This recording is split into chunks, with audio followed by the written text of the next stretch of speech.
The title of the paper is Rhetoric of Trans Identity and Transnation, the Transgender Fault Lines.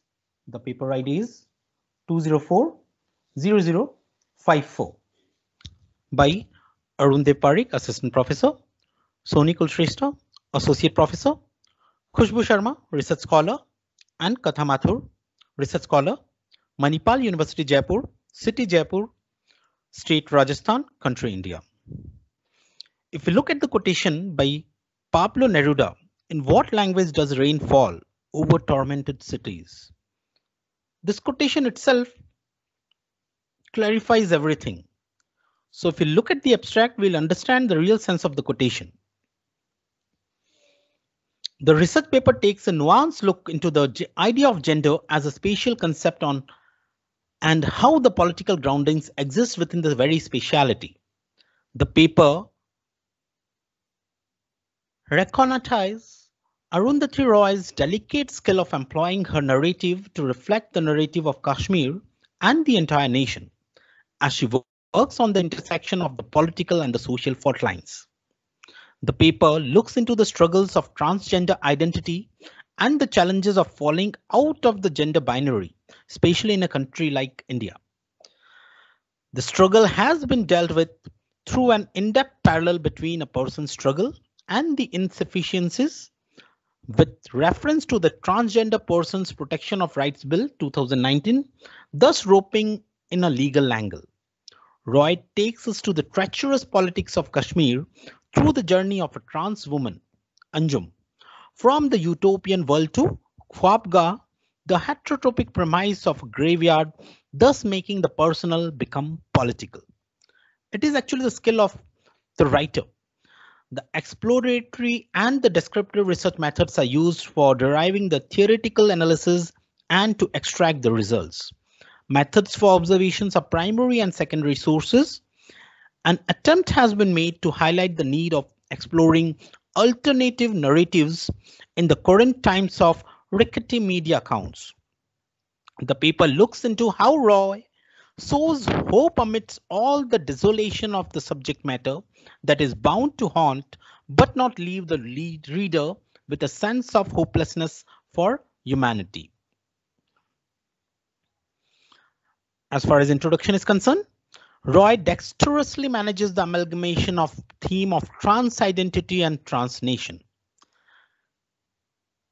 She actually compares.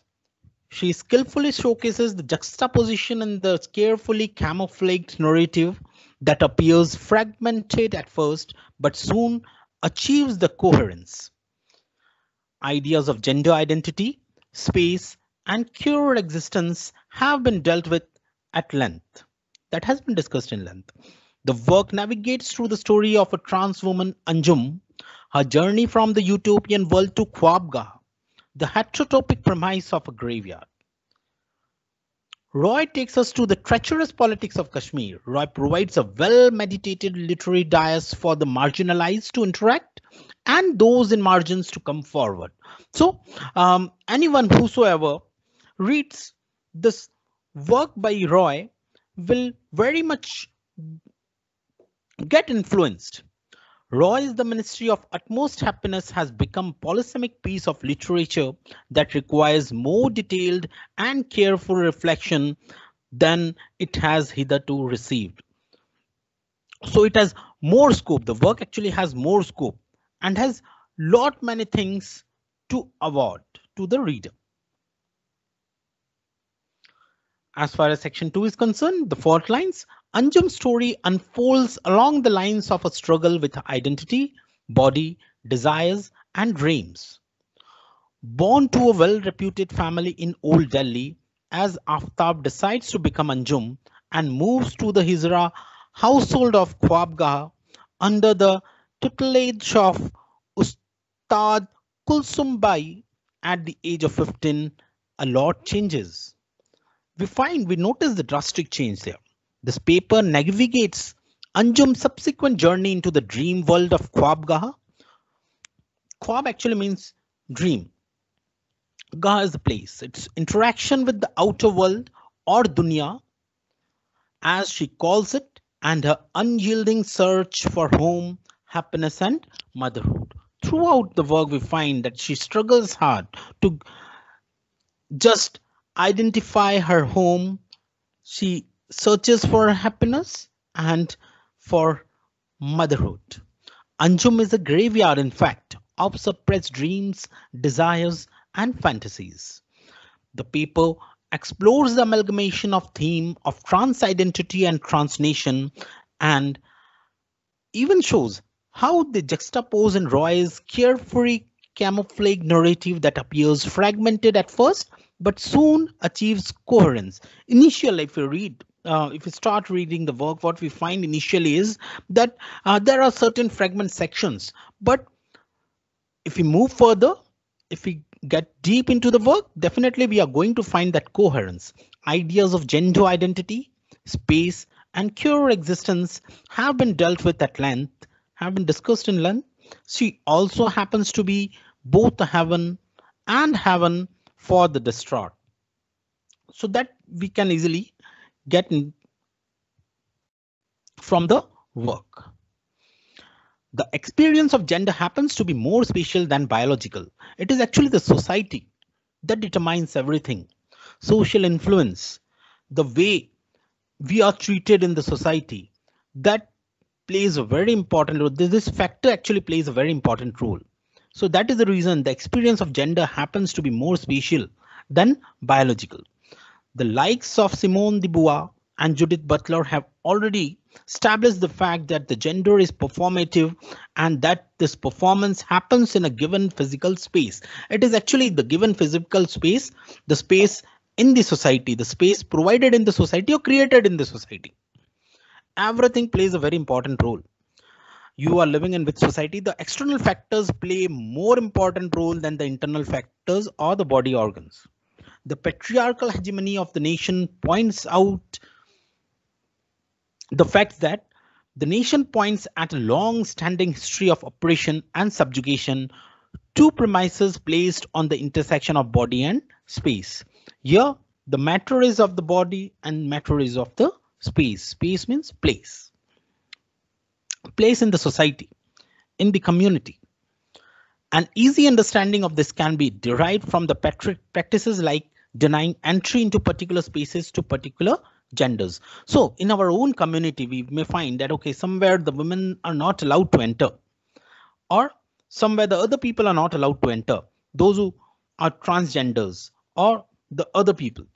The female body and autonomy have been long controlled by levying various constraints on their physical presence.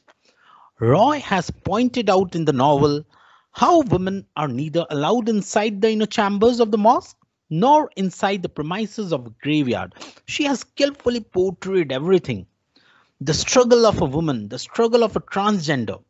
So we will get to know everything which these transgender people face. The political as well as the social fall lines are carefully and interestingly, quite unabashedly revealed in Roy's work. She has done it skillfully. For her, the idea of a trans identity is not just confined to Anjum or Khwabga. And there are other characters as well. Just like Anjum is a trans, so is Musa, so is Tilotama, so is Kashmir. Kashmir can be looked as a physical entity, and so is the nation. The entire nation can be looked from that perspective. Nation as one body, whether suppressed or oppressed. For Roy, it is not in the body but rather in the spirit. In the case of Tilo, apart from a gender, her spirit is no different from that of Anjum. She is characterized as a woman who didn't seem to have a past, a family, a community, a people, or even a home. Quote from Arundhati Roy's work, page number 155. As far as the other places are concerned, ideologies and individuals, as it might be, it all comes together in Roy's exploration of the idea of various trans identities and their existence in the subversive spaces of their own making. So space plays a major role, a very important role. As far as motherhood is concerned, motherhood in fact comes across as an important theme in the book owing the disregard with which the entire idea has been treated in the recently passed Transgender Persons Protection of Rights Bill 2019. Just like a plethora of other rights, trans folks in India have never been given the rights to adopt. So this is the major constraint. So they cannot enjoy that motherhood. Thus, no wonder that Anjum is left with no option but to literally steal a baby. If you cannot adopt a baby, definitely if you want to enjoy that experience, that motherhood, definitely there is no other option than to steal. When she first sees little Zibin wailing in the dustbin, her instinct automatically guides her to protect the child. However, the crying in fact soon starts attracting attention and there are suggestions of handing her over to the police. The other people whosoever is there, they come up with such suggestions. Anjum knows that this is her only shot at having a baby and can never be realized if she is put up for adoption. We find that the queer struggle with the legal structure of the country juxtaposes the idea of home and belongingness. Out of the other flaws, there are many flaws of the recent transgender bill. A major one remains in how the bill takes away the rights of community living from the trans folks, from these transgender people. The bill explicitly hints that in situations where the family fails to support a trans individual, they would be given shelter in rehabilitation centers. So depriving them from this very right of staying with the family. As regressive as the idea of putting a segment of the queer community into rehabilitation centers, like they suffer from some sort of perversion or need healing from who they are, happens to be, it also denies them a safe space. Khwabga is literally a khwab, dream for its residents, especially for Anjum. It is a magical space that lets her be all that she is. Roy writes, in the Khwabgah, holy souls trapped in the wrong bodies were liberated. The struggles with legality are again reiterated through trans struggles with the body. Throughout the work we find the struggles with legality, with the legal concerns, with the law, with the acts. Anjum has to undergo a series of painful and mostly useless procedures in a quest of womanhood. One of the premises of the Transgender Persons Protection of Rights Bill 2019 makes it rather complicated and almost impossible as well for a trans person to identify as one without showing any proof. However, Roy captures in the simplest albeit effective manner how Anjum is already a woman before these procedures, how Anjum is a woman before the surgeries, how Aftab is a woman before he becomes Anjum. So this is the art of the writer. The desire that runs through his body as he sees her in the market for the first time, a desire not to get her, but to be her. So we find certain factors here playing a very important role.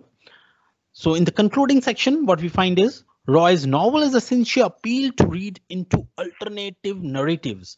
So this work inspires the reader to explore more works, to explore the alternative narratives. When Anjum reads about the 9/11 attack, September 11 attack, owing to a lack of understanding of anything beyond the dilapidated walls of Khwabga, she blames it on Saida, thus showing us that more often than not, it is our lack of understanding that makes us look at things in a certain way. It is actually, we never ever go deep into the reason. Other hand, what we do is we keep on concluding. It can also be interpreted as a caustic commentary of the flag bearers of our narratives, their intentions and their authority.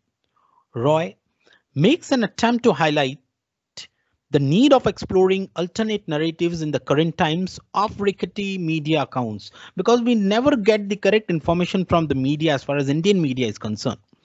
This paper looks into how Roy sows hope in our heart amidst all the desolation of the subject matter that is bound to haunt but not leave the reader with a sense of hopelessness for humanity. So a reader is always hopeful. Overall, Roy makes us think, makes us wonder, and most importantly, makes us question.